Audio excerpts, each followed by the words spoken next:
You're listening to the Jack Stockwell radio talk show program this morning, this 13th day of January. And if you can, all right, we're also on X. If you will go to X or go to Twitter or X, however you want to call it, at Global Affairs UF, at Global Affairs UF, you can see the live transmission that I'm doing now. I'm going to be doing this from my apartment or actually from any remote place now, because all my programs now are going to be on X and Facebook and YouTube. And so what I more shows. huh? And more shows. And a lot more shows. I get tired of stopping my political broadcast Tuesday and nothing till Monday, when I can do it 7 days a week. And if something big comes up and I only need 15 or 20 minutes to talk about it, I can do it 5 by 5. Thanks, Paul. All right, so we are broadcasting now. It's 13 minutes after the hour. I appreciate very much the opportunity to be at K-Talk. I have always appreciated that.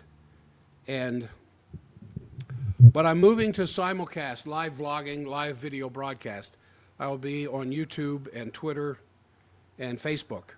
And what I need you to do, if you want to help me build up this audience from the radio to live broadcasting, I need you to go to Facebook at Global Affairs Unfiltered. That's the name of my vlogging show here, the thing that I'm doing, Global Affairs Unfiltered. I have a different one for health. But if you can go to Global Affairs Unfiltered and like and subscribe, it would really help. As of tomorrow, I'll be simulcasting K-Talk, YouTube, Twitter, and Facebook, all at the same time. No, that's fine. My producer, mentor, webmaster, everything all rolled into one, Nick, is here from St. Petersburg. Came in over the weekend to get this all set up with me. And I think we're going to have some fun. But one of the main things that I want to do is to be able to get on here anytime I get a bugaboo about something, anytime something bothers me. Not that I'm any better or any smarter than anybody else. It's just every now and then something gets under my skin, and I end up talking to my cat.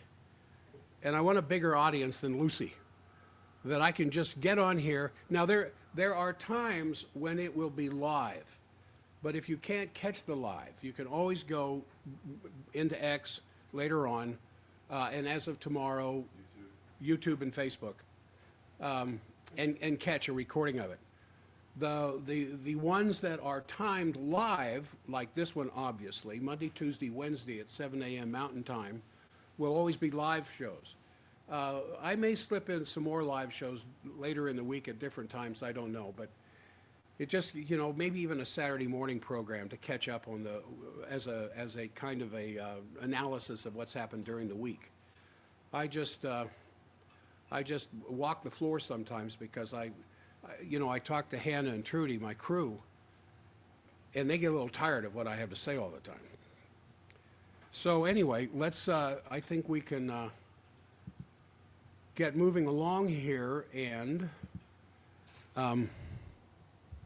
get this morning's program going, because unless I get some notice that there's a problem at K-Talk, I'm just going to plow into this. It's only 1 week till the inauguration. And we have been saying, in the K-Talk audience as well as international audiences, what are they going to do to stop the inauguration? They, the powers that be, the deep state. Because they don't want Trump in there. Some of them want Trump in there because he's talking like a war hawk. There's others who don't want Trump in there because he's bringing people in who aren't so much war hawks. So you got people like Hegseth and Rubio, definite war hawks, definite Zionists that worry me almost the point of being sick as to what they might do once they get in there. And then you got people like Tulsi Gabbard and RFK Jr., who seem to be going in the other direction. And then there's little things that Trump has said in little off comments, like when he really got Netanyahu PO'd the other day, to the point where Netanyahu canceled showing up for the inauguration because President Trump, in his Truth Social, told everybody, listen to what Jeff Sachs had to say about Netanyahu, where Jeff Sachs reduced everything down to Netanyahu being a dirty, low-down, belly-crawling, dumb, stupid SOB. And actually came right out and said that. And then Trump sent that out to his Truth Social. Everybody should hear this. Well, what kind of support of Netanyahu is that? At the same time, Netanyahu comes and wines and dines him at Mar-a-Lago. But this most recent, I'm rambling because I'm a little bit nervous. I want to have some kind of a decent presentation here for X. But, and then there's another problem, Nick, that comes up at the top of the hour when K-Talk goes to news, the news break. That's fine. And we'll just keep talking here on Twitter and then until we bring the crowd back in. Okay. So if you're just tuning in, you're listening to the Jack Stockwell radio talk show program here at K-Talk, also simulcasting on X right now. And what I need you to do, if you would like to do me a big favor, is to go to x.com, search for Global Affairs UF, Global Affairs UF, and like and subscribe. And then you don't have to rely on your computer to hear the show. You can hear it on your phone anywhere you go. And then, what's that? And a video of you. Oh, and a video of me. I mean, wow, what more could you want? So anyway, this most recent round of sanctions on the Russian oil companies, I wanted to mention that for a moment. And all these other related entities is just a clear indication of the trend of the Biden administration, which is, trying to throw as many grenades as they possibly can at the incoming Trump administration, and that it's nearly impossible, so that his hands are tied, and it's nearly impossible for him to change the direction that this country has taken relative to Gaza, relative to Syria, and certainly relative to the Ukraine. So the Russian Foreign Ministry said essentially that. Oh, dang it. All right, hold on. Don't go away. President Trump nominated Pete Hegseth as Secretary of Defense to change things. Hegseth isn't an insider or a swamp dweller. Yeah, as usual, I forgot to go to manual. I'm so excited about everything else. I'm sorry about that. And isn't that coincidentally that he's talking about the war hawk Pete Hegseth? Now, of all the things that you could say about Hegseth that would be commendable, the man publicly said that Zionism and Americanism are the same thing. He, along with a lot of other people, have said Israel is America's greatest ally. What strategic value does Israel possibly have to the United States? What strategic value is our great ally in Europe, the Ukraine? What strategic value could the Ukraine possibly have to the United States? Anyway, I'm sorry about that. I'm trying to watch several screens here, not the least of which, yeah, you can tell. You can tell this is my first time. I've got something I want to quote from the Russian Foreign Ministry, because what I started off saying here is pretty much what they said yesterday, identifying that all these new sanctions that the United States is placing to limit, and you wonder how we could possibly limit oil. All you have to do is go to the countries that are considered allies of the United States that are buying Russian oil and Russian gas, and tell them, don't buy it anymore, or we won't be giving you money anymore. But anyway, to quote the Russian Foreign Ministry here, appears to be aimed at creating maximum obstacles for bilateral economic relations, and that the incoming U.S. president will inherit a scorched earth policy, both figuratively and literally. scorched earth, referring, I suppose, to some degree to the oil in Syria. But a closer look at these restrictions, I think, show that they're aimed not only at Russia, but all the other leading nations, of which Russia is a part of, China, India, that have all this increased trade and this increased commercial relationship going on between the three of these, especially with Russia and the tremendous amount of strategic minerals that Russia holds. There was this Reuters article that detailed that India and China now receive anywhere from 36 to 20% of their total oil imports from Russia, which is it's how these that these sanctions would impact. So one analyst quoted in the article was gleefully predicting that global oil prices are going to shoot up very soon, as they have already begun to do. And then for the Russian foreign ministry to say that Biden is leaving Trump with a scorched earth policy pretty well describes what the United States has done in wreaking havoc all over the rest of the planet with a scorched earth policy we have for other countries who don't bow the knee and kiss the rod. Excuse me. Now you've got the European economies that are struggling under the weight of moving towards Trumpism. The AfD in Germany, the alternate for Deutschland, AfD, most likely in the coming chancellorship elections in March, are most probably going to win. Now, not to mention the fact that the Palestinians are being sacrificed in this continual ongoing genocide, supposedly trying to make the Middle East safe. I mean, the best way for Israel to defend itself is, of course, to kill innocent Palestinian women and children. And the Ukrainians aren't not that far behind them, because they have still vowed to fight to the last man.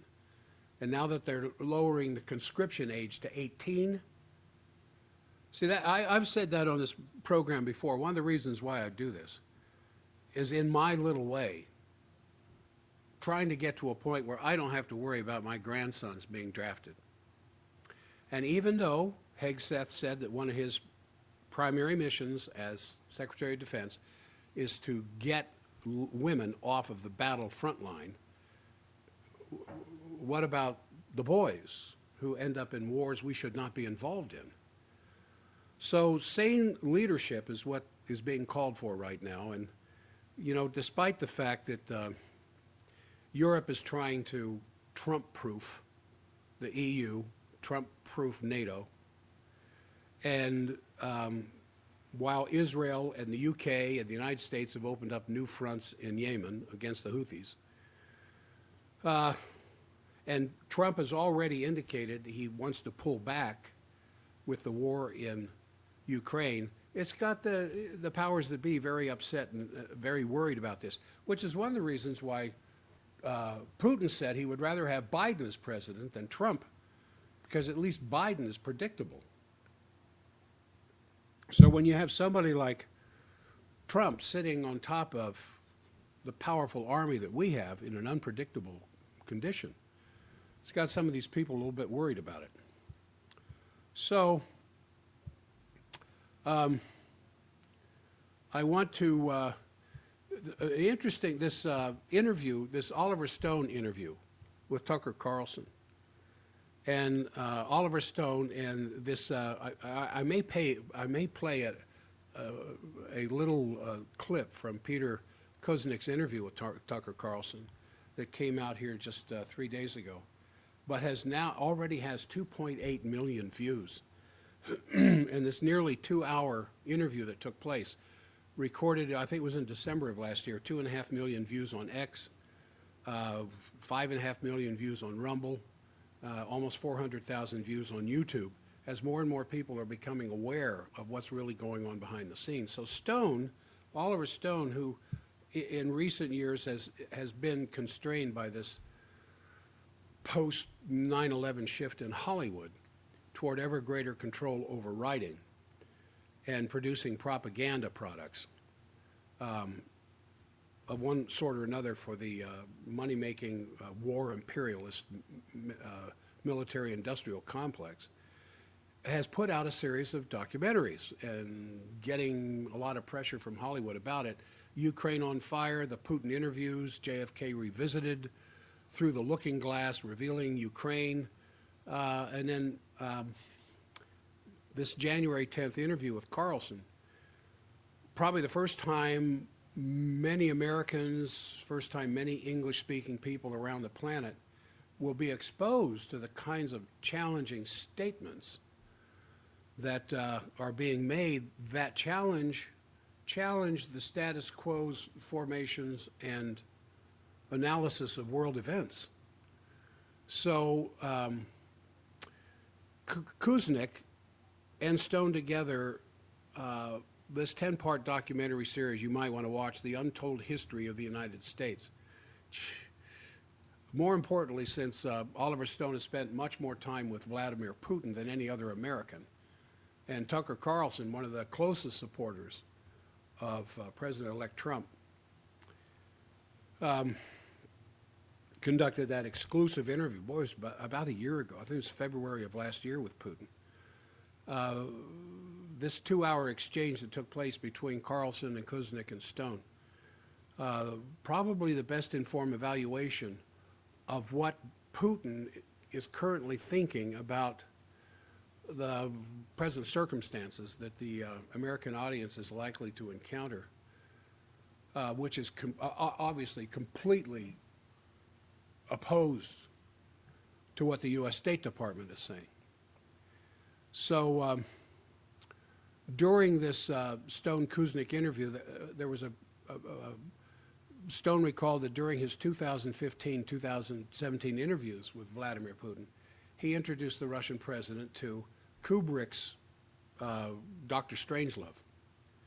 And Kubrick didn't know anything about nuclear winter when he did that movie, but he had the underground system being described by Dr. Strangelove, where Stone said, I showed a clip of Dr. Strangelove to Putin, and I showed it to him all the way through to the climax, and then Tucker says, well, had he seen it before? And I'm going to quote here, no, he never heard of it, I don't think, and he sat through it with me, and it's on film. His reaction is, yes, this is very realistic. This could happen, but now our weapons are even much bigger, he said. This is realistic. Then Tucker said, so what do you think Putin's view of nuclear war is? And Stone says he's a very realistic man. He's serious. And when he talks, he doesn't bull stuff. He talks very straightforwardly, and I think that we don't understand that of him. Our language is a little more rhetorical than his. He's pretty consistent. And he said, this is a red line in Ukraine. He's always said that, and he went to war because of it. The war of the special military operation in the Ukraine. So, I wanted to talk about the fires a little bit, some more red lines that are being laid out. I think CNN reported Wednesday or Thursday of last week that NATO has assumed operational control of the air defenses in Poland. And NATO assumed command and control from the United States on January 9. Colonel Martin O'Donnell, who's a spokesman for NATO's Supreme Command in Europe, the Supreme Headquarters, the article says that, quote, NATO will help to safeguard logistics nodes in Poland that are needed to continue delivering aid crucial to Ukraine's war effort against Russia. The move is part of a broader effort that has been in the works for months to shift the burden of helping Ukraine from the U.S. to European countries amid questions over whether U.S. support will continue under the Trump administration. So that's the question. We need to do these things now because we don't really trust what Trump is planning on doing. So ahead of this imminent transfer of power, the United States has worked to transition aid to Ukraine from a U.S.-led effort to a NATO-led mechanism with the idea of Trump-proofing. And so O'Donnell, who I was quoting there a minute ago, the work is ongoing with NATO shouldering more and more responsibility every day. Do you see what's happening here? As long as the United States is directly, as Biden has been paying for, you have been paying for through Biden, like it's 120 billion, I think now, pretty close to 120 billion in aid to the Ukraine. It's gone directly from us to the Ukraine. The Atacam missiles, the 155 millimeters, the Patriots, all that stuff, not Minuteman. But now we're giving it to NATO. So NATO can deliver it to the Ukraine. And if all these things are in NATO's hands, and they're quickly shifting and sending all of this armament to NATO, even as I'm speaking right now, then it's NATO's job to give it to Ukraine, not directly from the United States, just indirectly. That way Trump can't stop it. Well, you can see where that's going to lead. All right. Several more things here in notes that I'm kind of jumping over and passing up a little bit. But Trump, Kellogg, I'm not sure what to think of Keith Kellogg yet. I think, you know, as the Trump's Ukraine envoy, some of the comments that he was making earlier seemed to me, I mean, I think I knew more about the Ukraine than he did. But Kellogg was speaking to an Iran opposition group in Paris yesterday, and that the world has to return to the policy of maximum pressure on Iran. Quote, these pressures are not just kinetic, not just military force, they must be economic and diplomatic as well. He says, we have to change Iran for the better. We must exploit the weaknesses we now see. The hope is there, so we must soon take action. Iran's foreign ministry responded with, the hosting of a terrorist group by France is a clear example of support for terrorism and violation of the French government's international legal obligation to combat terrorism. Back and forth, back and forth. It just doesn't bode very well for U.S.-Iran relations. And this is the week. The inauguration is a week from today. This is the week, if they're going to do something. And that's, I saw it suggested, all the stuff about Cuba, about the Panama Canal, about Greenland, about Canada, 51st state stuff. All of this stuff is just great distraction to take the average American mindset off of what's really being developed behind the scenes right now, which of course is going to be an all-out attack on Iran. And if there is an all-out war on the part of the United States with Iran, which of course we are the lackey of Israel and all of that, might be enough to suspend the inauguration. I'm serious. So the Trump team, in connection with the outgoing collective Biden administration, is upping the pressure for a ceasefire in Gaza. Axios reported yesterday that Steve Witkoff, Trump's Middle East envoy, landed in Israel yesterday to push for that deal. To me, it seems so silly that we would send an envoy to Israel to get Israel to negotiate a ceasefire, when that's not what the Likud, the Knesset, or Netanyahu wants. It's no more real to me than somebody going to Putin and saying, it's time for you to sit down and talk to Zelensky. It's just absolute silliness.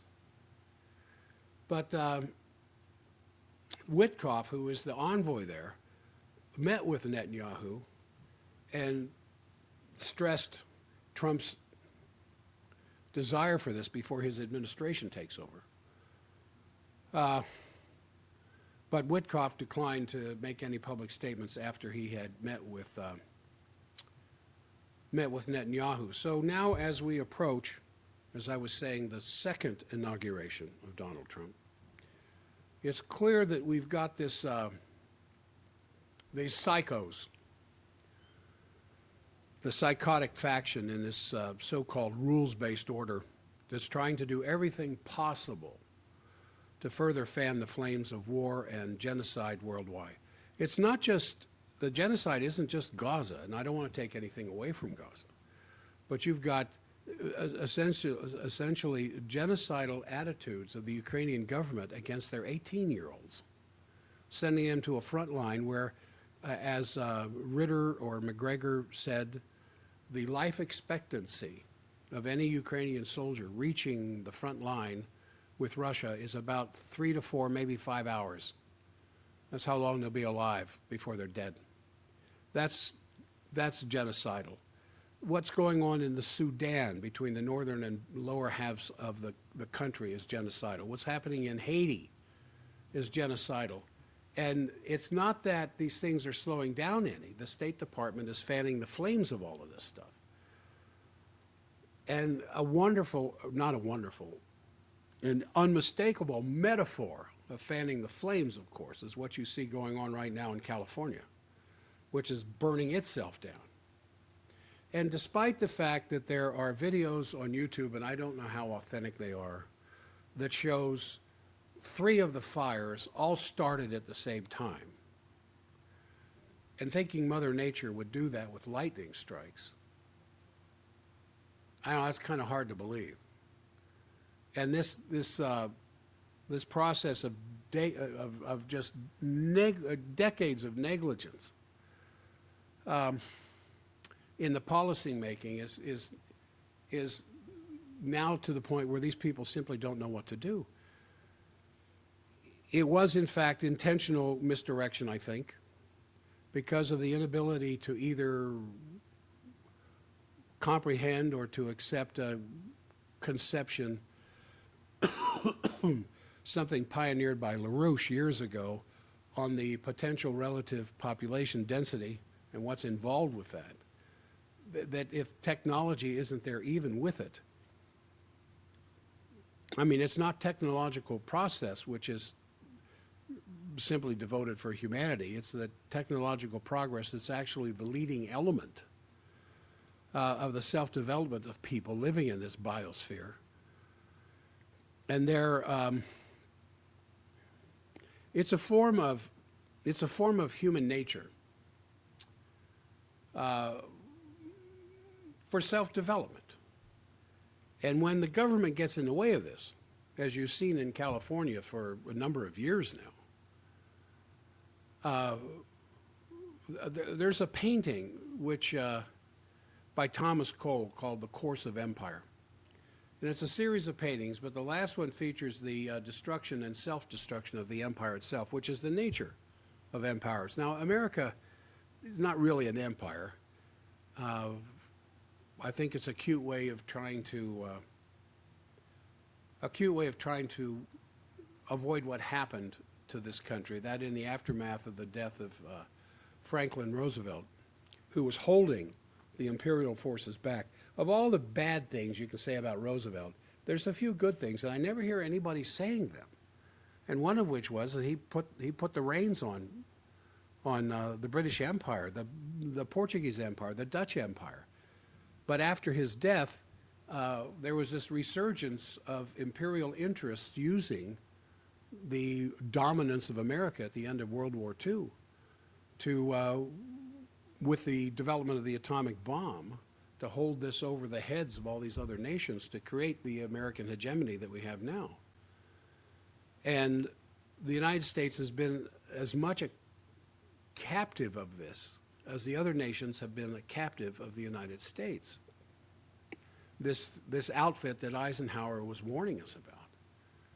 And, you know, the United States has to be held accountable for what's happened around this planet with our, 700-800 bases and military installations all over the place. But the British were the ones who were holding the reins at the end of the Second World War, not the United States. The United States, with the Marshall Plan and all these programs to try to help rebuild Europe was only done at the behest of the British Empire. And it wasn't the United States that was really the true superpower. It was still the British Empire that was using the United States in order for the British Empire to maintain their colonial powers around the planet. And that, I think it was known by the United States State Department, the emerging CIA, the emerging secret groups, but it was certainly known by the British. And this is something I think that will definitely foment more in the incoming Trump administration. You know, in one sense, come into focus not because of Donald Trump personally, and not certainly because of the people he's bringing into his administration, but once Trump's administration attempts to do anything, which is in a week. You know, take, for example, the successful nomination of Tulsi Gabbard to be the Director of National Intelligence, or other nominations, including the nomination of Kash Patel at the FBI. Once the idea of these nominations actually go through, and that actually occurs, then you're going to see, I think, the backlighting of a power behind that begin to emerge that's been around since the 1960s, which is the role of this, and I was talking about this last week, this special relationship between Britain and the United States. It's kind of like one of my favorite Shakespeare tragedies is Othello.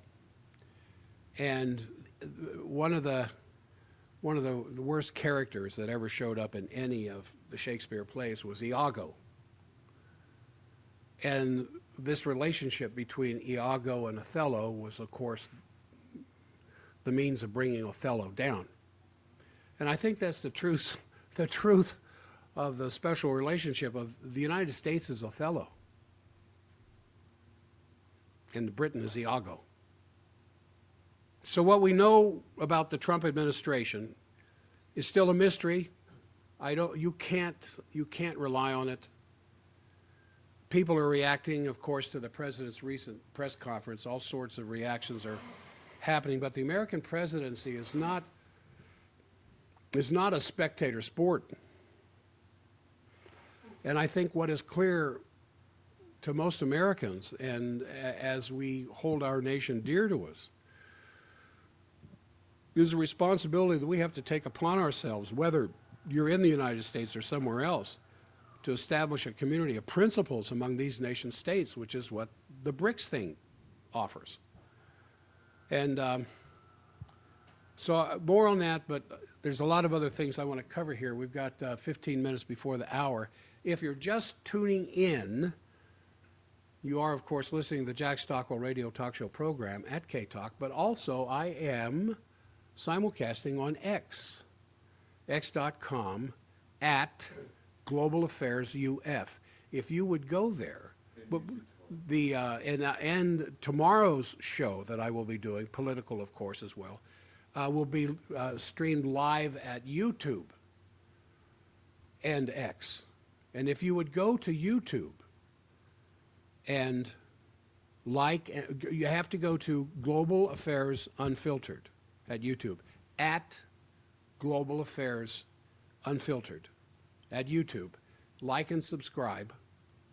I can build that audience to the point where it will be worthwhile for me to do more than just these two shows on Monday and Tuesday.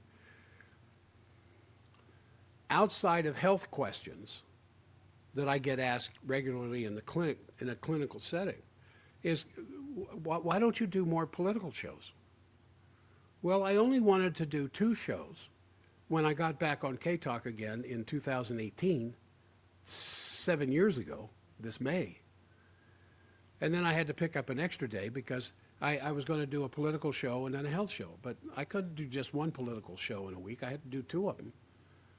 And they should have been spaced by 2 or 3 days, but they're 2 days in succession, Monday and Tuesday. And then, my goodness, look at the stuff that happens Tuesday night and Wednesday. And then my biggest audience is, as I said earlier in the show, my crew, Hannah and Trudy. And anyway, the fact remains the faster I can build up that YouTube audience, the faster I can do several more shows, even if they're only 10 or 15 minutes. And if you like and subscribe, when you subscribe, you'll be sent a notice. Hey, there's a thing at YouTube you might want to go take a look at from Stockwell regarding the why the U.S. wants to acquire Greenland. Well, we know why the U.S. wants to acquire Greenland is to put a missile base on the northern tip of Greenland, which is only a short space away from Russian waters, 2,000 miles from Moscow, which is nothing when it comes to missiles. So Trump does that on one hand, says, well, and then the only way to, Denmark doesn't want Greenland, it doesn't look like it. Greenland would like to be Greenland themselves, but there's only 56,000 people there. The kind of money we've been giving away to countries around the world, you can go there and buy every Greenland member, have them sign over their sovereignty and become a protected U.S. territory, kind of like Puerto Rico. I mean, what strategic value could that possibly be, except it's very, very close to Russia? Now, I'm kind of getting off track. But when you look at Trump's remarks for wanting Panama, Canada, Greenland, I think gives a little bit of a foretaste. That's what's coming may not be a very easy road. Now, again, I'm going to ask to go to Facebook at Global Affairs Unfiltered and like and subscribe. If you'll do that, they will help me build an audience. But also you can, at X, which is so easy on the phone. There's a lot of stuff I look at on X. X.com would be Global Affairs UF. There's not enough space to have all the letters of Unfiltered. So more I want to plow into this. As Scott Ritter said in a recent interview, that Trump probably will only respect one sovereignty once he gets in there. Not the sovereignty of Israel, not the sovereignty of the Ukraine, the sovereignty of the United States. I hope he's a little bit more flexible than that, but in any case, the whole world is gearing up as you see what is taking place in these different countries for the Trump administration, which only bespeaks the position that the United States holds in the rest of this planet. I mean, you know, the mayor of Los Angeles takes time off at the beginning of the fires to go down to Ghana to honor the inauguration of the new president of Ghana. What does Ghana have to do with the United States? Except it's a recipient of money that we give them all the time. But by contrast, almost every nation that I've been able to pick up information on is getting geared up for the Trump administration in the United States. One example of some flexibility that I would like to see in Trump was this recent meeting at Ramstein, about the 25th, I think, of such meetings. And while on the one side they were making all of these promises, such as the Pentagon would be releasing another $500 million of weapons. They said that they're going to send more missiles for air defense, more air-to-ground munitions, equipment to support the Ukrainian use of the F-16s. Trump, in the meantime, has sort of rolled back from his promise to settle the Ukraine conflict in just one day by saying he may need half a year, which is the latest thing Trump has had to say about the Ukraine. So, as I mentioned earlier, Keith Kellogg, who is the designated Ukrainian envoy for Trump, basically reiterated that in light of a number of casualties, which is in all modest estimates now, the latest number I heard of Ukrainian dead is 1 million. 1 million Ukrainian soldiers dead.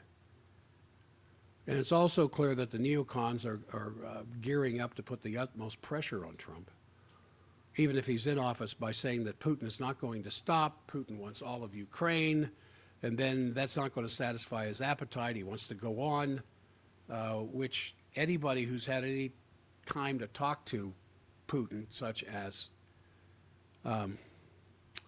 the recent interviews, Tucker and Stone and these other people say, no, that's not what Putin has in mind at all. Putin only wants to make sure that Ukraine does not become a vassal of the war-making powers through becoming a member of NATO, to demilitarize it. All fighting stuff, equipment has to disappear, and all the Nazis in Kyiv have to disappear. And without that, nothing else is going to happen. I think Trump understands that, but the stuff that's coming out, even being repeated by Austin, our Secretary of Defense, and Blinken, that it's Putin's intention to just go sweeping through all of Europe, and he won't stop, probably won't even stop at London, is just ridiculous. And this quote from Austin, your Secretary of Defense, he said this: "If autocrats conclude that democracies lose their nerve, you will see more land grabs, more aggression, more chaos, and more war." Now, I think that occurred the same day the United States announced that they're going to stay in Syria. So much for land grabs. Now, obviously, what do we got here? Just a few minutes in this first hour. Obviously, the situation in the Middle East is horrendous. I mean, the absolute horror show in Gaza continues. These doctors' the testimonies of these doctors, my goodness. And you hear about it from the doctors. I have some quotes I'll get into during the next hour from some of the doctors that were there. They've been run out, and there's crosshairs on them, because the number of doctors that have been murdered is about the same as the number of news people that have been murdered. The journalists on the ground. And in the meantime, it's clear that Israel is expanding exactly the same operation in the West Bank that they were doing in Gaza.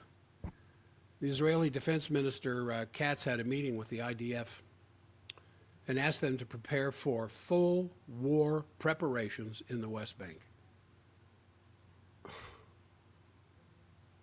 Thanks for Haaretz that publishes this stuff. And thanks for the fact that freedom of the press still exists in Israel, that Haaretz can print this stuff. But Katz, the defense minister, is saying he wants the IDF ready as soon as possible for war, full war confrontation in the West Bank. So Haaretz blasted this operation because the same thing is going to happen that happened in Gaza. Then there are reports that the IDF was eliminating a so-called terrorist cell, which were 2 Palestinian boys aged 8 and 10. I'm not kidding. Well, this is from Haaretz. The IDF eliminated a terrorist cell in the Gaza. 2 Palestinian boys aged 8 and 10. The article says there are now more and more pogroms and the near lynchings to drive the Palestinians out of the West Bank. And I find it very telling that they use the words pogroms.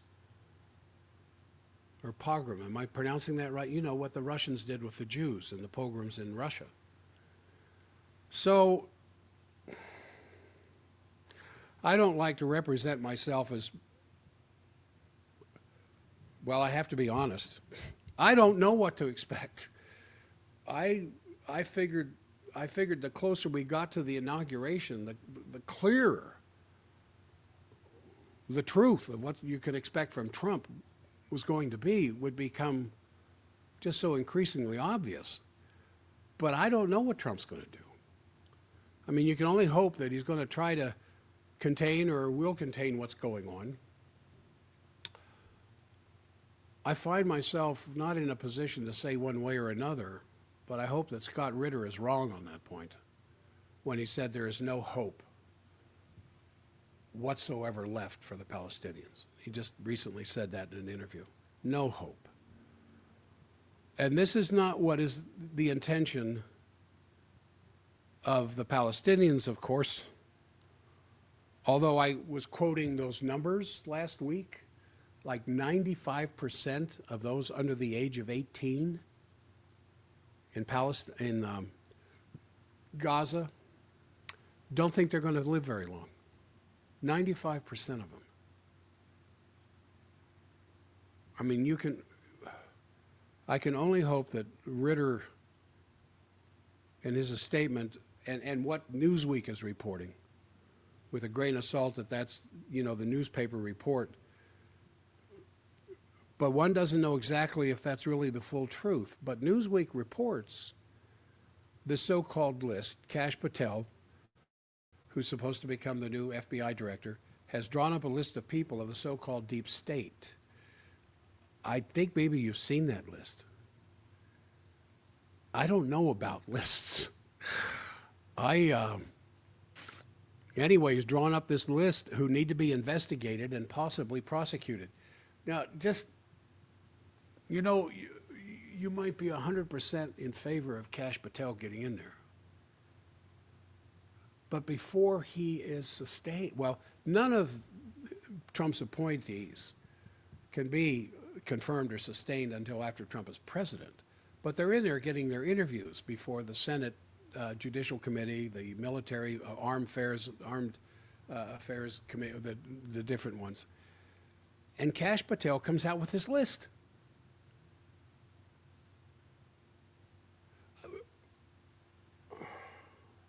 I guess it's good that it's public, but I would almost hope or wish that it was a private list. And these names that are on this list, I don't know, there's something dark about this. Even though when I look at the names on this list, I think, Guantanamo.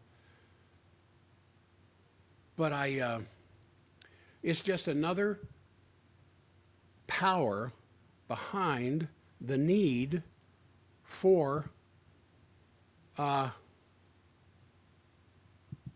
powers to be to make sure there is no inauguration. I don't know if you can suspend an inauguration, but with collective Biden and the people that are involved who really are the ones making the decisions, gosh, who knows?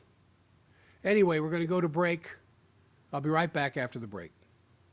Radio shows waiting for you to download free and skip to you. Alternative route, signal 700 old-time radio. Okay, hold on. All right, I'm not broadcasting at K-Talk right now. The break is playing, but I'm still broadcasting here on X. So if you have, you can get into X without subscribing. But if you would subscribe, it would help me. Because I'm telling you, the sooner I build an audience on this, the sooner I will do this multiple times during the week. But I also need you to go to Facebook. And at Global Affairs Unfiltered, like and subscribe at YouTube. I need you to go to YouTube. Now, as of this afternoon, we'll be hooked up with YouTube. So tomorrow's program, I will simulcast X, YouTube, and K-Talk. But the faster YouTube builds up, the quicker. And the cool thing about through YouTube, you can ask questions during the show. You know how I haven't taken calls. Same with Twitter. What's that? Same with Twitter. Yeah, the same with Twitter, same with X. You can ask questions. I haven't been looking at that. You know that? Well, there's hardly anybody on X. Sammer, you got the kingship there, buddy. And I appreciate that. You've had 50 views on Twitter. 50 views already on Twitter? Well, fantastic. We had, what, 2 this morning? Now we're up to 50. That's what I call scaling. That's scaling. So I'm kind of taking a break for a second here before I back onto K-Talk. But you know, there have been plenty of times when I hear something in the news or I see something in the news and I reach for a microphone and there's no microphone in front of me. But having instant access now to YouTube, to Twitter, to Facebook, and now that Facebook, 50, we're up to, no, that's 50 listening? No, Views. yeah, What's the difference between a view and a listening? I don't know. Anyway, there's been 50 views so far at the X thing. But listen, I am beside. The reason I'm sounding disjointed and inconsistent in my presentation, like I normally do at K-Talk, I'm just excited. I'm beside myself with the opportunities that this presents. And I look at some of the other shows that are out there. Someone gives me a link to them, or I stumble across them myself. And I see these people with 100,000, 200,000 views or whatever else, and they're not saying anything other than reading headlines.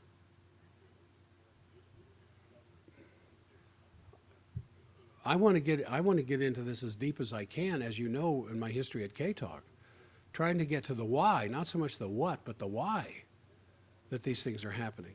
So the faster this audience builds at the places I'm telling you, the quicker I might just go straight streaming. And unless K-Talk decides they want to simulcast the stream, I might not do that. I may not stay at K-Talk because I'm running out of time too. I'm 74 years old. I got a bunch of things I still want to do yet, and every day that goes by, it seems like I'm having less and less time available to do it.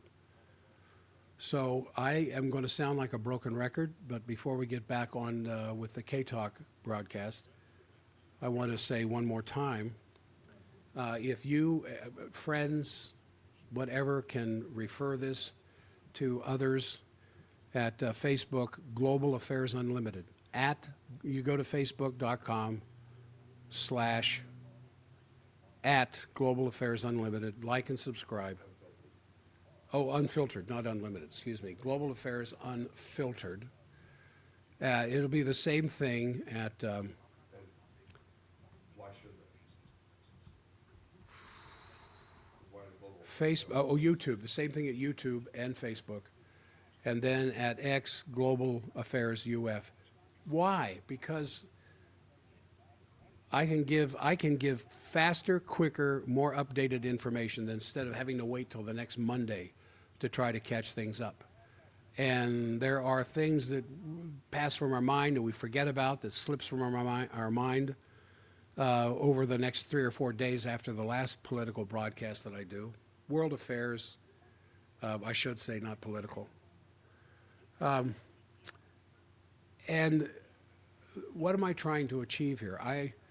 One small voice among millions that are out there to help bring some sanity back to the direction that this country, I think, was destined 250 years ago to break into.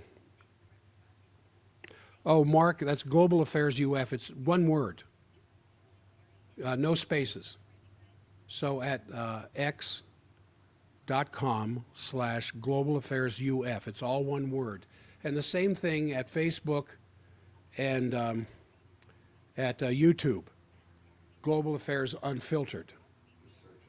Just search for it. Just, you search for it, you'll see it pop up. And so with it, and then shortly, I'm not sure how long it'll be, but I'll be simulcasting on Facebook as well. But by tomorrow, YouTube and X will be simulcast here from my apartment.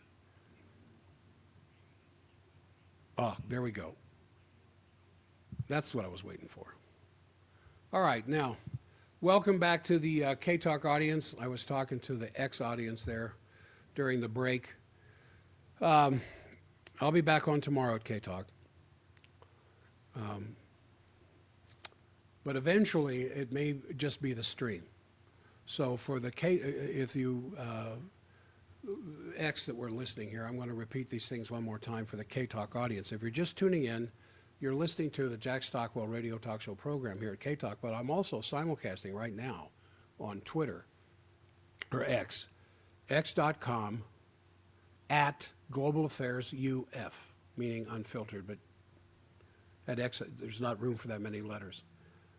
You would go to x.com/at Global Affairs UF, like and subscribe, and then tomorrow morning, regardless of where you're at, you don't have to listen to my show through K-Talk. You can listen to it through X and YouTube by tomorrow. Now, at YouTube, you have to go like and subscribe as well, but it's at Global Affairs Unfiltered.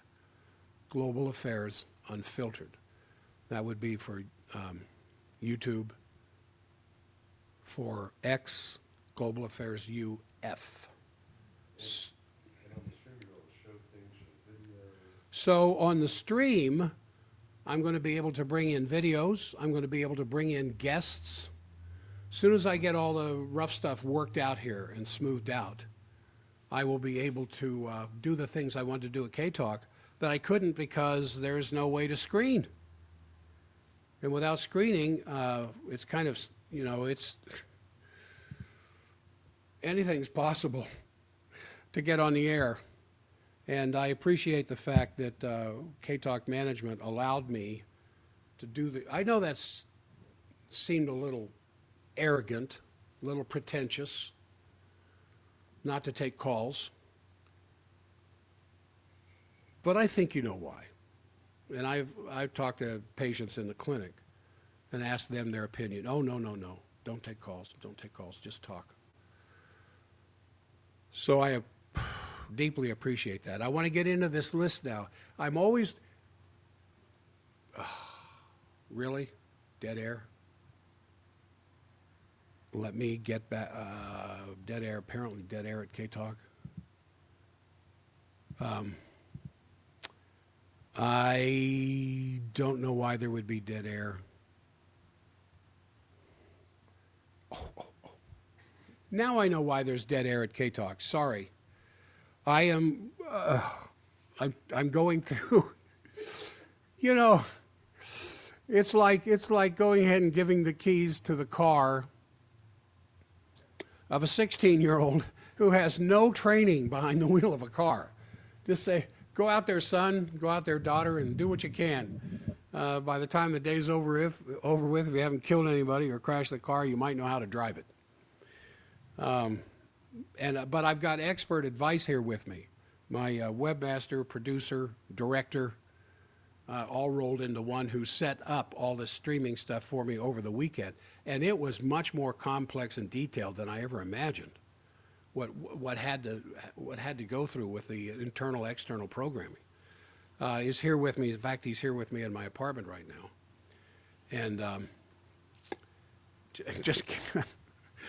just came and showed me why I was not why there was dead air at K-Talk. I'm not going to tell you why, because it's too embarrassing. Anyway, I got to repeat this again at the point of nauseum. If you're just tuning in for the first time this morning, as some people do not listen till the second hour at K-Talk, I am right now live on air at X, x.com/Global Affairs UF. It's all one word. I keep forgetting to tell you that. It's all one word. Tomorrow morning, I will be on YouTube as well. And I need you to go like and subscribe, please. What's your YouTube handle? What? Global Affairs. Yeah, Global Affairs Unfiltered at YouTube. All one word, Global Affairs Unfiltered. And you'll see my link there. If you sign up, then you'll be set up in the future. And the reason I'm doing this live now, video, isn't just so you can see my pretty face. It's so I can bring in guests. I can bring in clips of some of the more dramatic, stirring conversations that have been recently taking place from I don't know if the word is experts or not, but the people who seem to know what's going on out there. And there are so many people on the health show as well as the political show that I've wanted to bring in as guests, but it's just so scratchy and so indeterminate as far as the professional end of it is concerned that I haven't done that. Now I have a means to do that, and you will see them right there with me. And daily content, I'll be streaming every day. And daily content. There's no reason why I can't stream every day. The live shows right now, and I think there'll be more, but the live shows on X and Facebook will be the regular, and YouTube as well, will be regularly Monday, Tuesday, Wednesday, 7 a.m. I will be broadcasting live. But as I said in the first hour, and I'm saying this to those of you who are just tuning in now to K-Talk, there's a lot of things that happen later in the week, and I get this little itch. Can I do it from my phone? Yeah. I can just get right on X from my phone, go right to my, And YouTube. and YouTube. I can get right on my phone when something's bothering me and I get real emotional about it. I can get right on there And update them. and update. And if they've subscribed, they get a notice, don't they? They get turn on the bell, yeah. Yeah. What? Turn on the bell for notifications. Yeah, turn on the bell for notifications. Like and subscribe, turn on the bell. Instead of waiting. You know, I feel uncomfortable with all this self-promotion. But this is important. And I have been asked by a number of people to do this for some time now, and I just didn't know how. And while it's complex in its creation, it's very simple in its operation. Except for when I gave you dead air at K-Talk there a few minutes ago. But I want to get to this list. I want to move on here. But I want to say this to those who are just tuning in. I am now video casting, not just voice, audio, but video as well, at x.com, at Global Affairs UF, and as of tomorrow, YouTube, at youtube.com/at Global Affairs Unfiltered. All one word, both of them.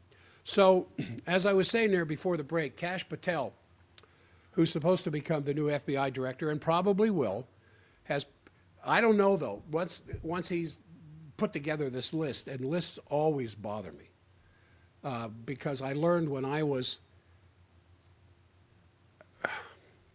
I'm not normally this confessorial, but when I was in high school, I was on a list of not necessarily, excuse me, not necessarily the ne'er-do-wells of the senior class. But when there's a problem somewhere, you might want to talk to Stockwell.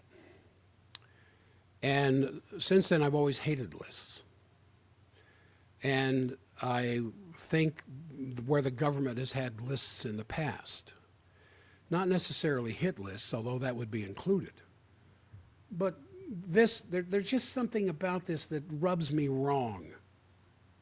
Although everybody on this list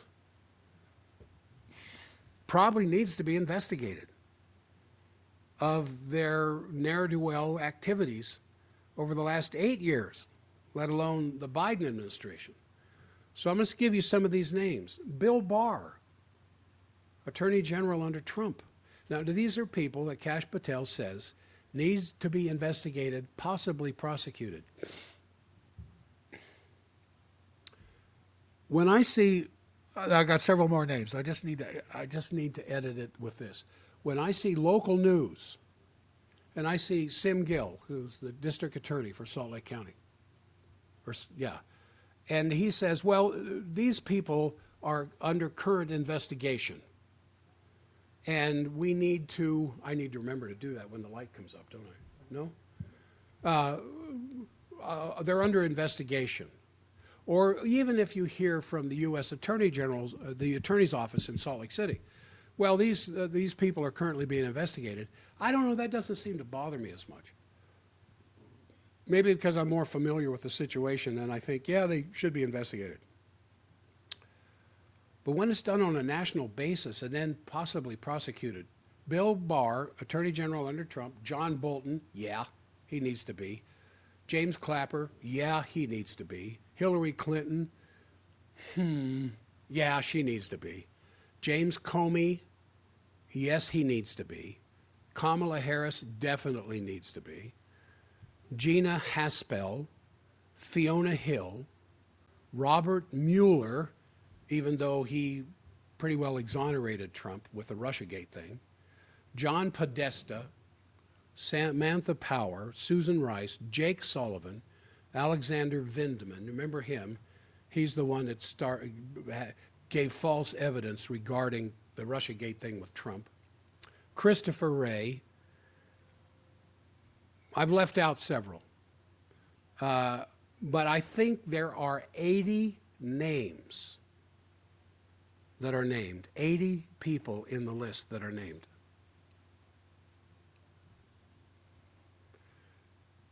If that's what's going to happen, maybe this machine, maybe this deep state, there's a lot more people to the deep state than these possible 80 names, of course. But if they're sitting at the top of different cells inside the deep state, maybe it can be derailed. I mean, is that too hopeful? I mean, that's an open question. In any case, I can only say no matter what happens in the short term, what I've been saying, what Schiller Institute's been saying, what the LaRouche Organization has been saying, is that the danger of a global war coming out either of the situation in the Ukraine or the Middle East,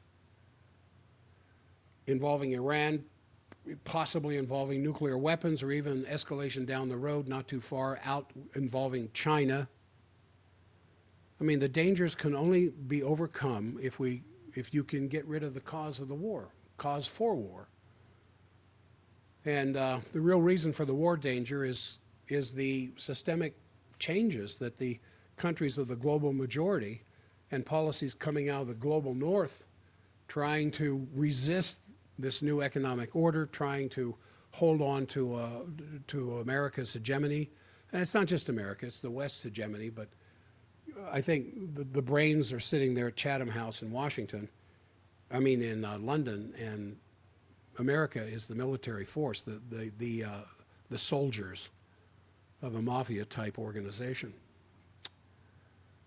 So the more you can get the countries of Europe, and look at the upheaval in France and the upheaval in Germany and the upheaval in England regarding their politics, and the fact that a very good chance that the Labour Party is going to lose control of Parliament in London, a very good chance that the alternative for Deutschland party in Germany will get elected in March, and the same thing taking place with a more conservative approach to the French government. The citizens are waking up, just like they did here with the most recent election involving Trump. And when you can bring these powers, these nations together to sit down in peaceful negotiations, you can finally address the urgent needs of poverty and hunger and underdevelopment, and to really move humanity into a completely new era of development, like the Peace of Westphalia did at the end of the 100 Years' War. So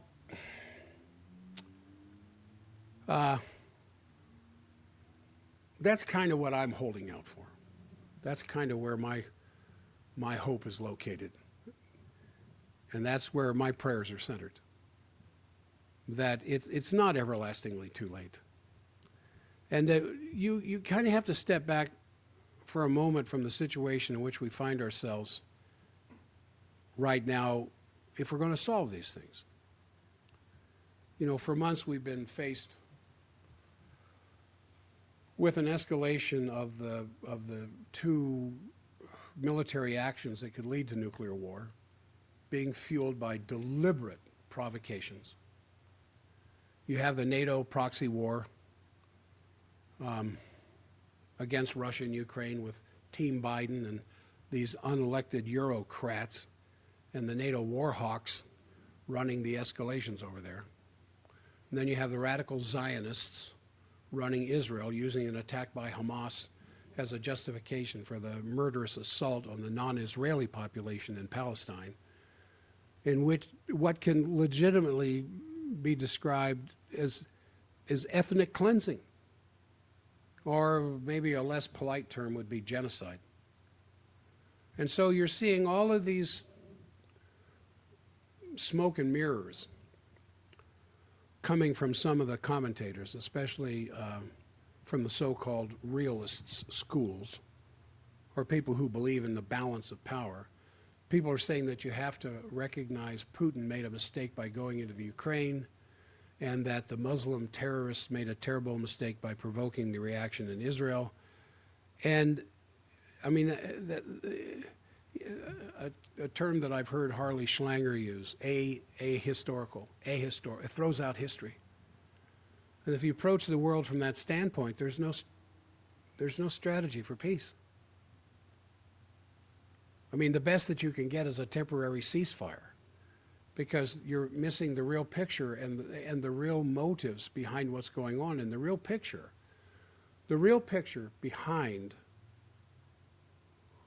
what is going on geopolitically on this planet is we're coming to the end of 500 to 600 years of European colonialism. They're just not going to stay down on the farm. And the potential for a new paradigm is emerging in these forces from the global south, and the emergence of leaders. If you listen to what they're saying, these leaders in Africa and Asia and the BRICS Plus, and when you see this kind of emergence of a new character in the battle, then you have to go back and say, well, who are they fighting? I mean, who's fighting against them? And that's why this is one of the things that I learned when I first started having LaRouche on my radio show as a guest. And he wrote a very interesting piece in 2003. It was a short one. It was called How Liberalism Creates Fascism. And he talked about how the key to an empire is that there's this oligarchy that's asserting what they think as their right to do. Whether it's a divine right, you know, in the case of monarchs and kings, the divine right of kings, or merit due to some alleged inherent superiority, and this is where eugenics and racism comes in.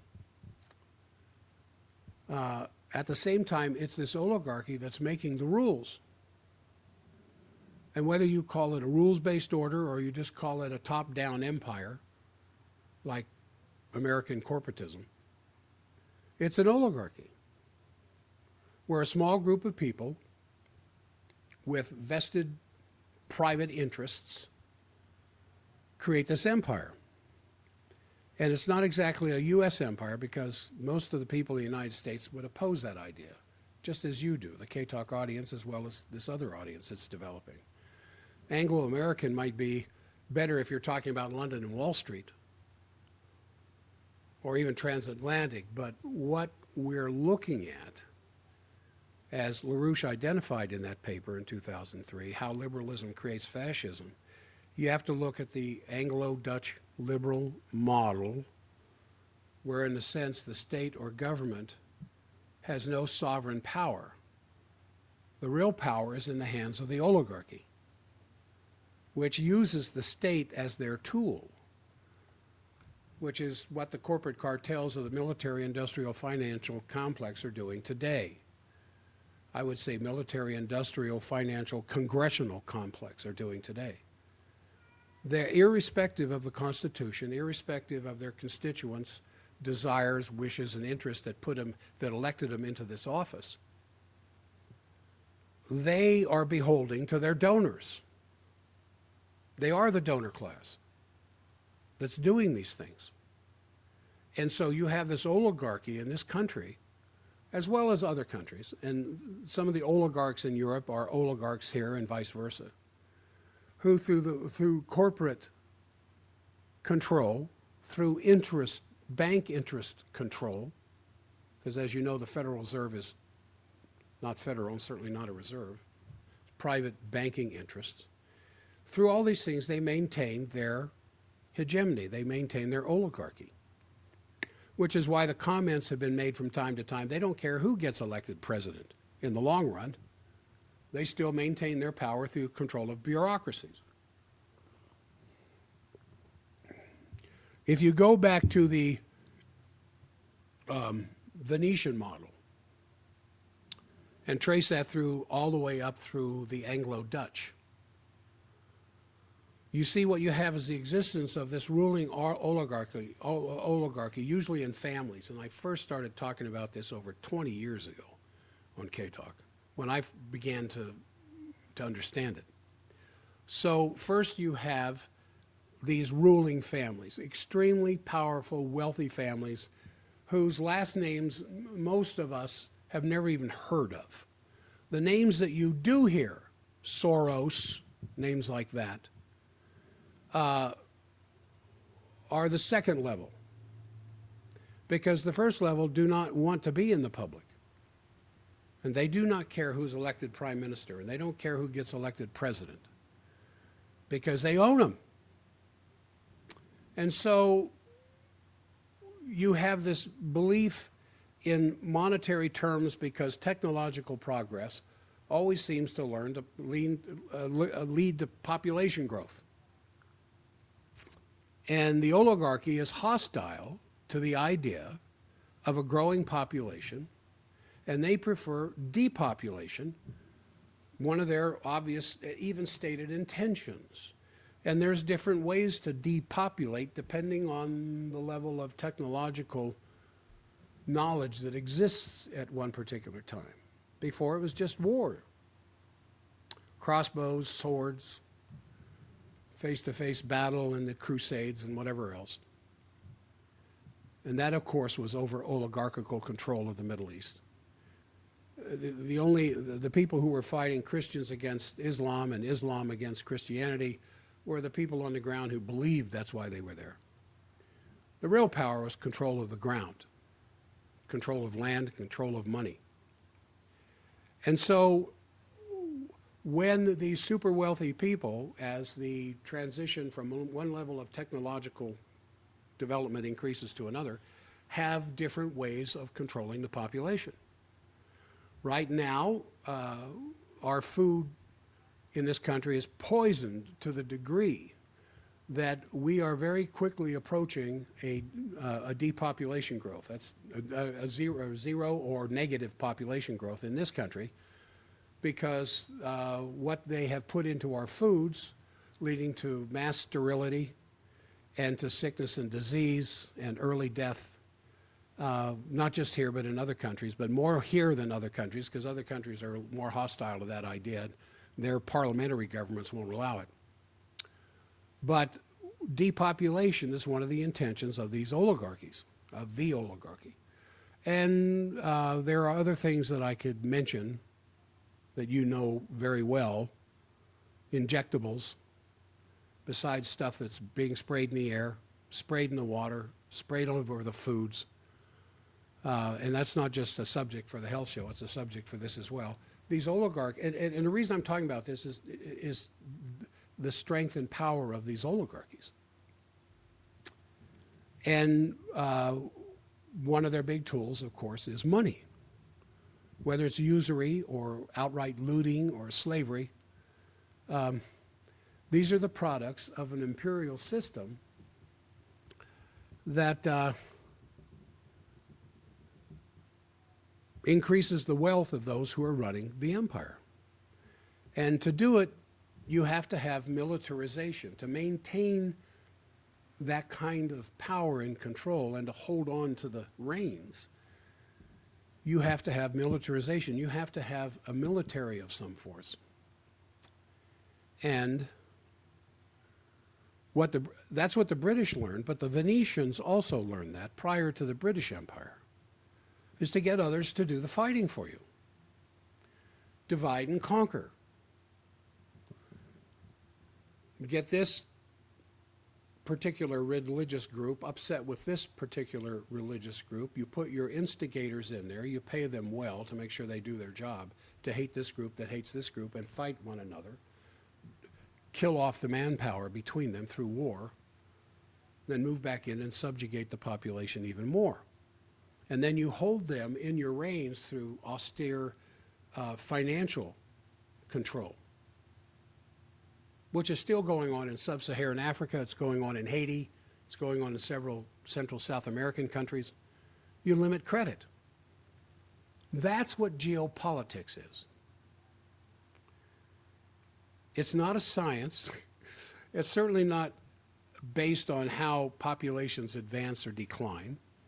It's simply about how you can divide countries up, get them to fight among themselves, as you see in Syria, as you saw in Iraq, as you see going on right now in Libya, and other places I can point out, but it'll take me off track from what I want to mention. So this allows the imperial looting to continue. So while this faction's fighting this faction, the oligarchs come in, steal, and leave. So when you start looking at this in a modern period, it's the 13th to the 15th centuries in Venice. And then Venice extending its empire toward the east, toward Africa, toward northern Europe. In particular, it was the Dutch East India Company, which was founded in 1600, about the same time as the British East India Company, which wasn't a coincidence, mind you. They were involved together extensively as trading countries. But trading to the British East and the Dutch East India Companies meant looting. The ability to loot, bring in your military force because the people you're looting from have sticks and stones to defend themselves. And you get the job done. And then with what manpower is left over, you turn them into slaves. That's history. That's just simply a matter of history. Now, when you look at the Venetian Empire, and you can Google this, you look at the Venetian Empire, say in 1500, you see it wasn't the best place to be running an empire from. The Venetian Empire was a maritime empire as much as the Dutch, and it included trade routes of the old Silk Road to Beijing or to eastern China. But it wasn't really in a good geographical location to impose imperial policies. So in Venice, the power was in the hands of a handful of families who selected a doge, D-O-G-E, which I thought was an interesting term for that to show up in our government recently, or with Musk and Ramaswamy, Doge. And if you've read any of the Shakespearean plays of this particular era, or geographical location, or you have seen some movies that play up the Venetian period, they might often mention the Doge. That's a council of elders who ran the country. And interesting that, as I said, Musk and Ramaswamy are using the same term. But when you, as I mentioned earlier, the Shakespeare's Othello was one example of how you can use psychological warfare to manipulate your opponents. And in The Merchant of Venice, that was the play I was trying to think of. Merchant of Venice, what's the topic there? What's the main theme of The Merchant of Venice? It's usury.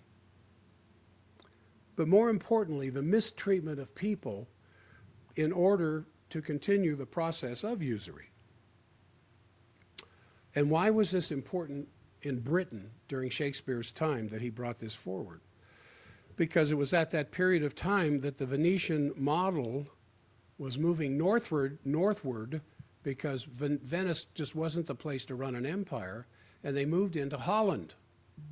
And then they moved from Holland to London. Thank you, Beverly. We'll look into that. And one of the crucial people to study in looking at this is Thomas Hobbes in his idea of the Leviathan. All you have to have a power is in the state. All power in the state is designed to control the people. That's the Leviathan. And there's all kinds of quotes from him. But probably the most important is that society is a battle of each against all. And Hobbes was typical of the generation that followed him, who essentially believed that human beings are animals, and that only a handful of people who have creative potential, and that those people should use their creativity to keep the mob under control. And since life is brutal and short, you can gain control by circuses and throwing bread to the mob at Rome, that, to keep the animals under control. Now, Hobbes was born in 1588. He died in 1679, so he lived through the whole period of the Dutch involvement with London and the eventual takeover by London. And this is, the one who took it over was the William of Orange, who became Britain's King William III. He was the Dutch king who was involved in what was called the Glorious Revolution in 1688. This is long after Elizabeth. And essentially, by the time he came in, you had a thorough attack on what had grown up as a very positive aspect in Shakespeare's time, which was the emergence of the nation state. And this is crucial to understanding how empires work and what their job is, because you had in the 15th century this emergence of the idea of the nation state as a sovereign entity that had one purpose, and that sovereign entity was to work for the benefit of the population, and to have as much as possible have the population be involved in the policy making to define what the combined interests actually were.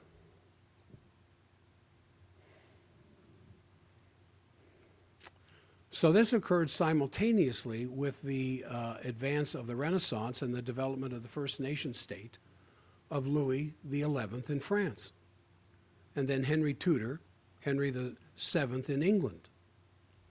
The idea of a nation state, to the extent they practiced it, was primarily to avoid war and to figure out means of increasing trade and production. And this was a fundamental breakthrough in human history, where the purpose of the state was not to increase the wealth of the ruling oligarchs, but to address the common welfare of the common good.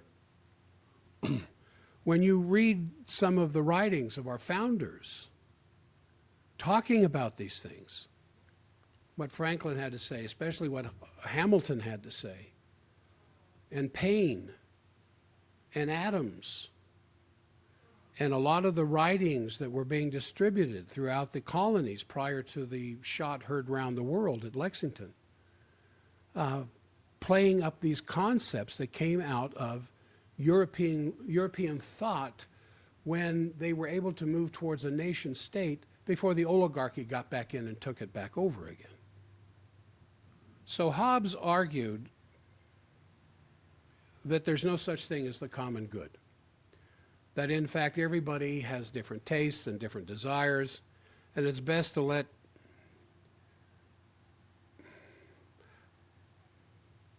everybody seek the fulfillment of their tastes and desires, just, even if it means a clash with some other population. And opposed to that idea came from Cusa, who I learned, Nicholas of Cusa, I learned from Schiller, was carried out through Louis XI and the Tudor Renaissance, which was the beginning of the understanding of how trade and economy can work to increase the power of labor, to increase overall bounty of nature that man can partake of. in a setting, in an environment, in a perspective where the power of the oligarchy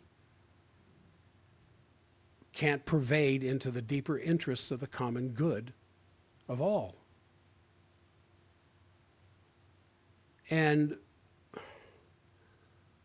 this seemed to work well.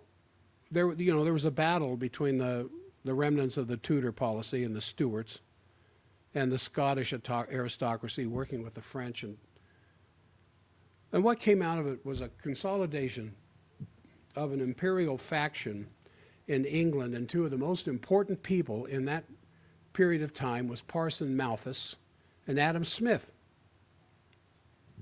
And Adam Smith was born in 1723 and lived until 1790, including the period of the American Revolution. And it's very clear in his seminal work, The Wealth of Nations, was an attack on the ideas of Benjamin Franklin, who had carried with him the ideas of Leibniz.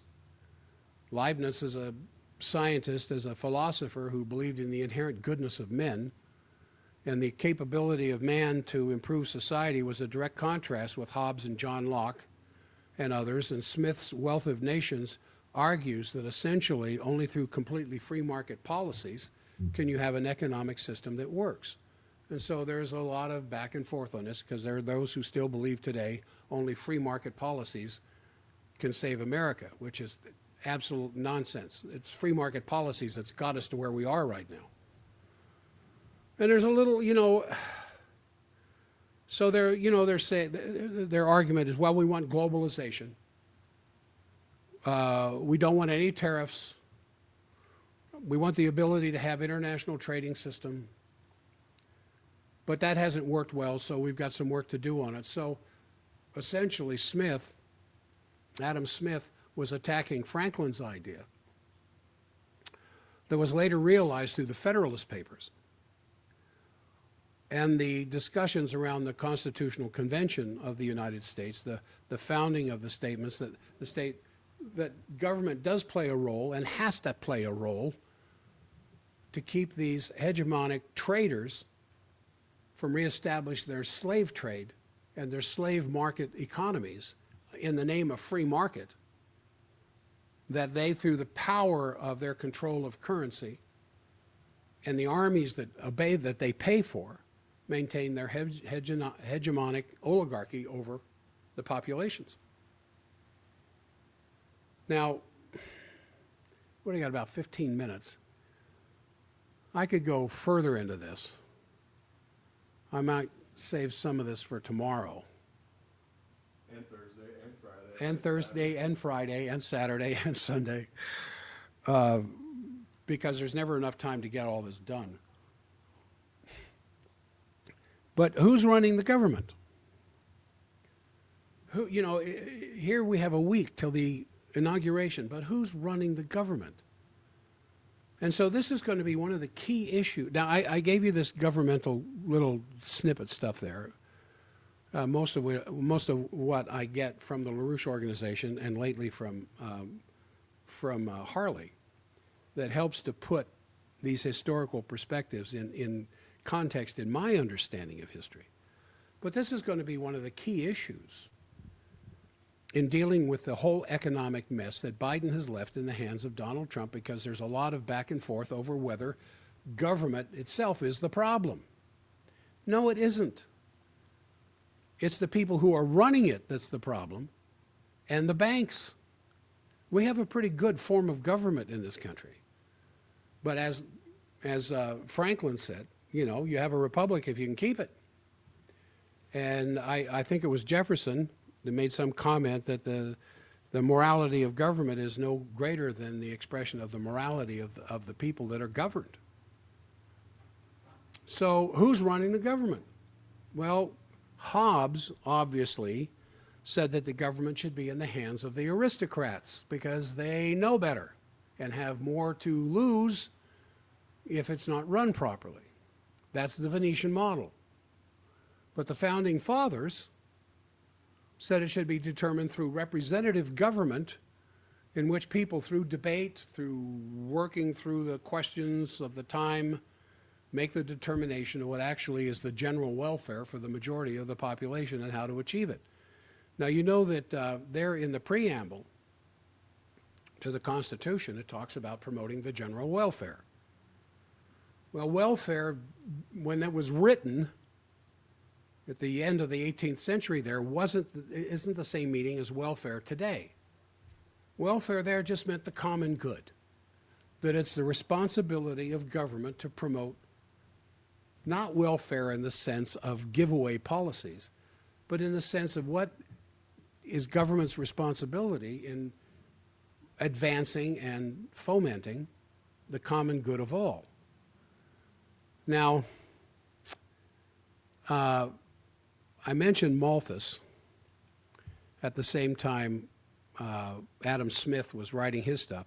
And it's interesting how much Adam Smith in his Wealth of Nations is promoted by right-wing thinking in this country. But he was a free market person. And you think, well, what's wrong with free market? All you have to do is look at what's happened to the dollar. And this is where some of the restrictive aspects of government comes in to control the oligarchy. That's probably the number one responsibility of a true representative government in America, is to control the oligarchy. Because the oligarchy now has control of the government. And your representatives bought and sold. I mean, the lobbying that goes on in government right now through the power of the dollar. That's why your government acts the way it acts, because it's representing the hegemonic oligarchy. Now,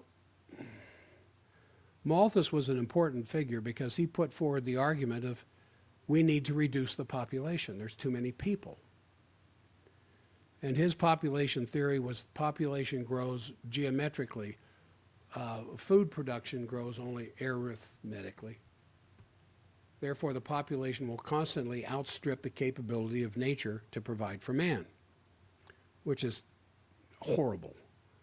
Now, you hear this all the time, but this is the foundation of the green argument, the green philosophy, the Green Party, that man is outgrowing the possibility of nature to support man. There's only a limited resource available. Well, the solution to that is human creativity, as LaRouche said. Because if you just take any resource and you don't change it over time, you're going to use it up, just like your savings account. If you don't do anything to improve it or decrease the demand on it, it's eventually going to disappear. Now, the question is, how do you intervene in nature to find new ways of providing what you need for energy and power and for producing food? But Malthus argued just the opposite, that there's no way to do that. And this is important because the British monarchy and the British East India Company were committed to wiping out populations. One population they were successful at, to a certain degree, to wipe out was the Irish people. Ireland is a great example of this, and India and some of the African colonies.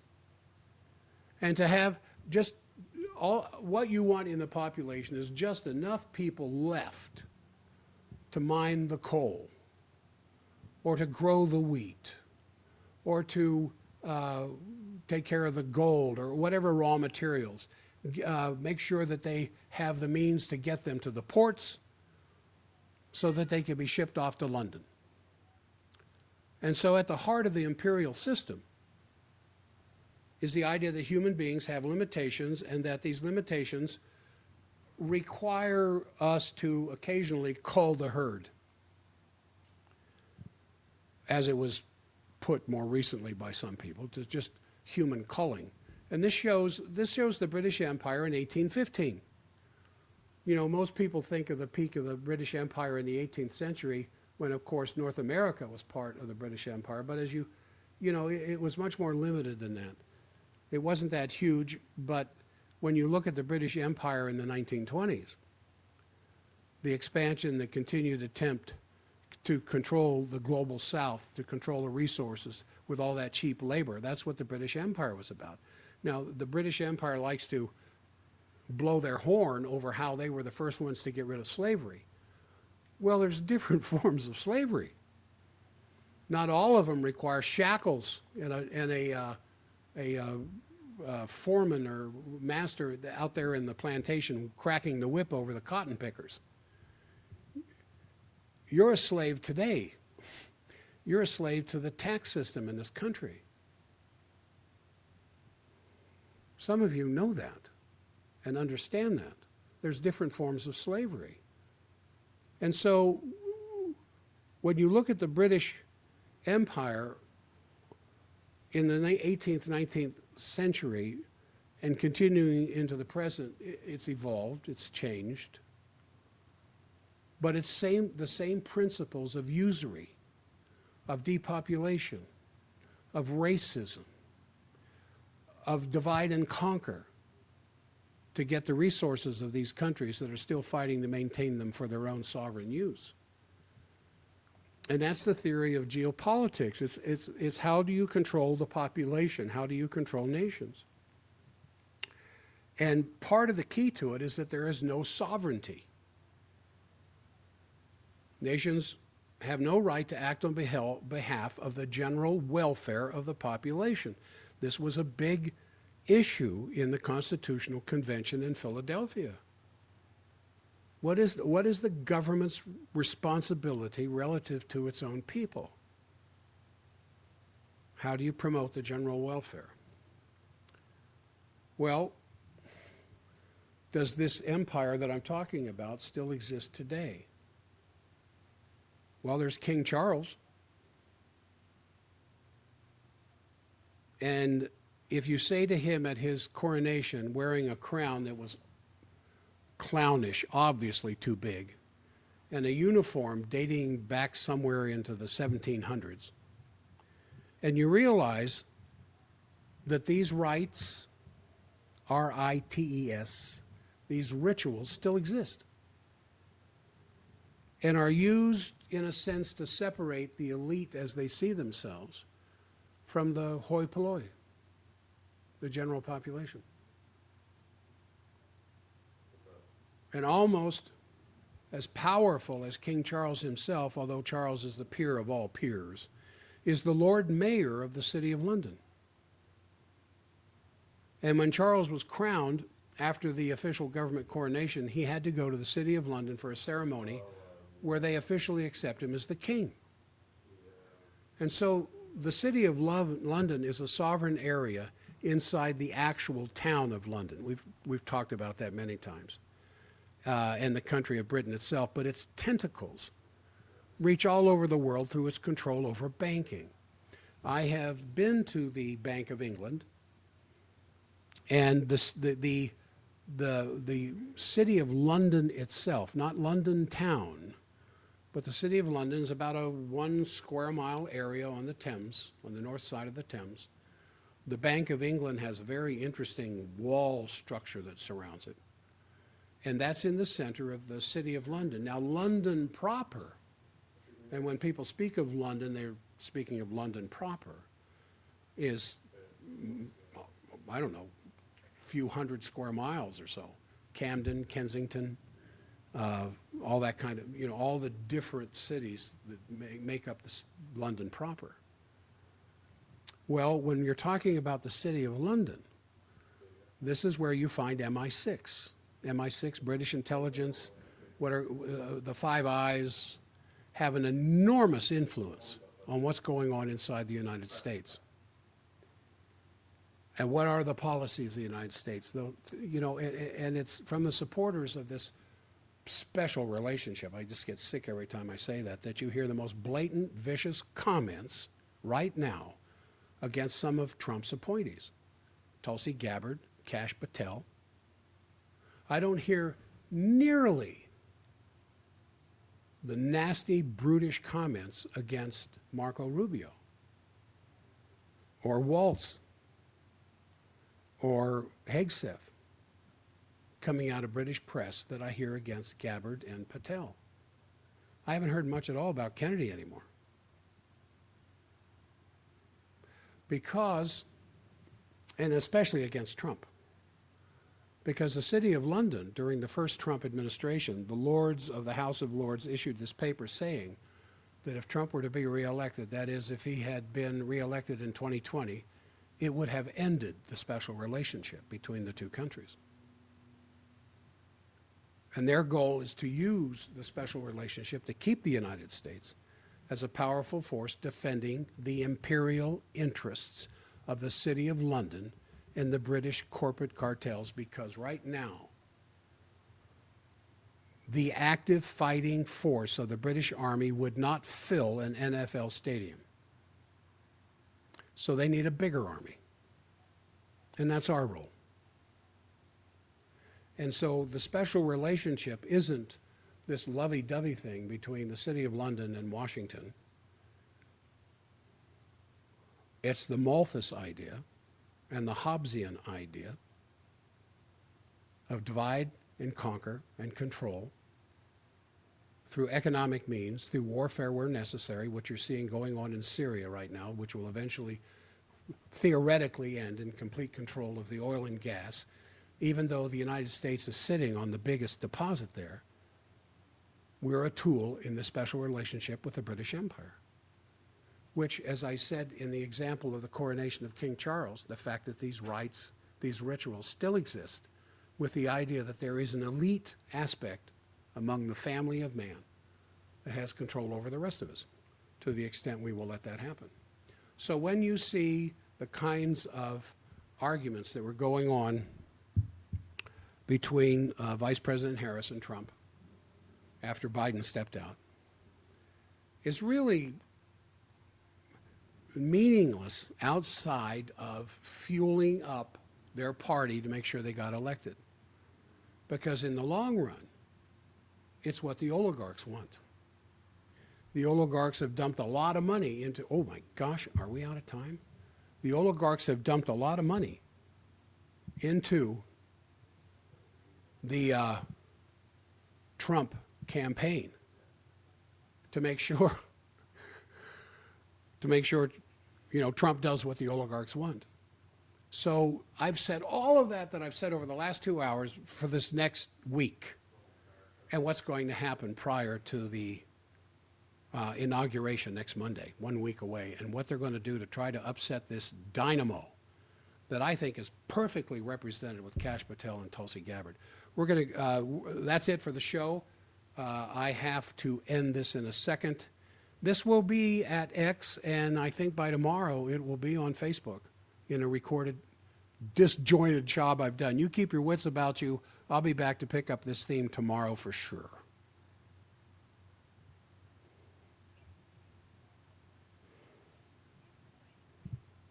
All right, I just concluded the K-Talk. 75. We got up to 75. We started with 2 this morning. We got to 75. So I'm talking now to the X crowd. Tomorrow it'll be X and Facebook. YouTube, X and YouTube. It'll take a little bit longer. I hope you jotted down.